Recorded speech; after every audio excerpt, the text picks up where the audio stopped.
याचा कलर आणि टेक्स्चर बघूनच समजत आहे ही नानकटाई किती सॉफ्ट अँड डेलिकेट झाली आहे, अगदी तोंडात टाकताच विरघळेल इतकी. आणि ही मी कुठलाही ओव्हन वगैरे यूज करून बनवलेली नाही, घरच्या घरीच कढईमध्ये बनवलेली आहे. हॅलो फ्रेंड्स, मी आहे वैशाली आणि स्वागत आहे तुमचं मराठी मेजवानी विथ वैशालीमध्ये. तर आज मी तुम्हाला एवढी सॉफ्ट, डेलिकेट आणि क्रंची नानकटाई कशी बनवली तेही कढईमध्ये आणि त्याचा कलर एवढा छान कसा आला ते दाखवणार आहे. चला तर मग रेसिपीला सुरुवात करूया.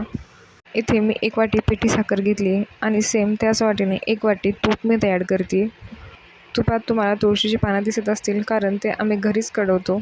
कढवत असताना तुळशीची पानं किंवा वेलची नक्की ॲड करा, खूप छान फ्लेवर येतो. तुपाची कन्सिस्टन्सी आपल्याला व्हिडिओमध्ये दाखवल्याप्रमाणे पाहिजे, एकदम पातळ ऑइलसारखी नको आहे. आता आपलं तूप आणि आपली पिठी साखर मी एकत्र मिक्स करून घेते, साखर विरघळेपर्यंत, म्हणजे त्याला चांगलं फ्लफी टेक्स्चर येईल. 3 ते 4 मिनिट मिक्स करून घेतल्यानंतर आपलं तूप आणि साखर आता एकत्र विरघळलेलं आहे. आता मी सेम त्याच वाटीने 1 वाटी मैदा इथे ॲड करते. नानकटाई बनवत असताना तुम्ही कप, ग्लास किंवा दुसरं काही यूज करत असाल तर शेवटपर्यंत तेच यूज करा, जेणेकरून तुमचे मेजरमेंट्स परफेक्ट होतील आणि तुमची डिश खराब होण्याचे चान्सेस खूपच कमी होतील. आता तूप, पिठी साखर आणि मैदा मी एकत्र मिक्स करून घेते. त्याच वाटीने अर्धी वाटी बेसन मी इथे ॲड करून घेतलं आहे. बेसनही मी आता चांगलं मिक्स करून घेते. त्यानंतर 2 चमचे मी इथे रवा ॲड करून घेते. रवा ॲड केल्याने त्याचं टेक्स्चर खूप क्रंची येतं. नंतर थोडासा खायचा सोडा मी याच्यामध्ये ॲड करते.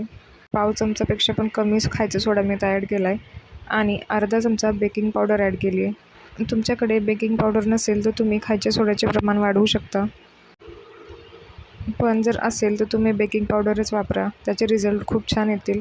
आता हे सगळं एकत्र मिक्स करून याचा एक सेमी सॉलिड पिठाचा गोळा मी तयार करून घेते.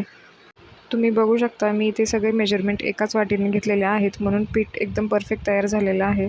पीठ माझं घट्ट किंवा पातळ झालेलं नव्हतं, त्याच्यामुळे मला वरून मैदा किंवा तूप असं काही ॲड करायची गरज पडलेली नाही.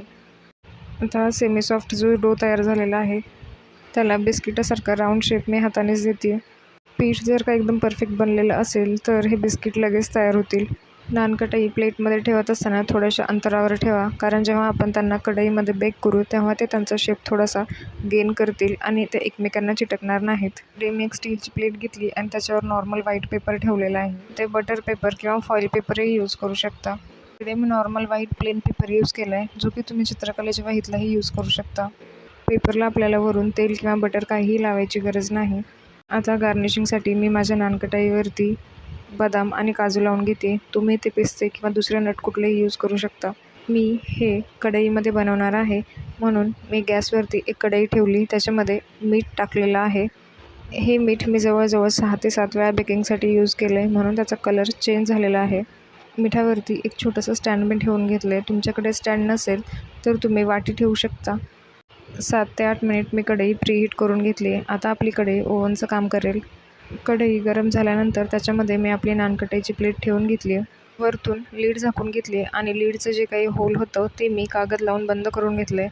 8 मिनिट प्रीहीट केलेल्या कढईमध्ये मी जवळजवळ 15 मिनटं आपली नानकटाईची प्लेट ठेवून घेतलेली. 15 मिनटानंतर मी ती ओपन करून बघितली. नानकटाईची साईज बऱ्यापैकी मोठी झाली आहे, म्हणजेच आपली नानकटाई चांगल्या प्रकारे कढईमध्ये बेक होती.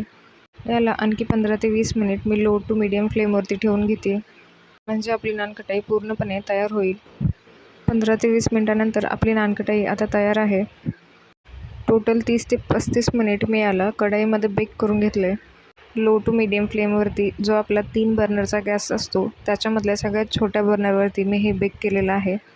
तुम्ही याचा कलर आणि टेक्स्चर बघू शकता. वरून एकदम गोल्डन कलरवर आलेले आहेत आणि बेसला एकदम ब्राऊन कलर आलेला आहे, म्हणजेच ह्या परफेक्टली कुक झालेल्या आहेत. पूर्ण थंड झाल्यावरच नानकटाई प्लेटमधून काढा, नाहीतर त्या तुटतील. टी टाईमसाठी तुम्ही याला स्टोअर करून ठेवू शकता.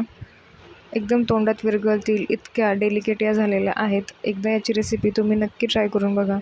इथपर्यंत व्हिडिओ बघितला आणि व्हिडिओ आवडला असेल तर व्हिडिओला लाईक, शेअर आणि चॅनलला सबस्क्राईब करायला विसरू नका.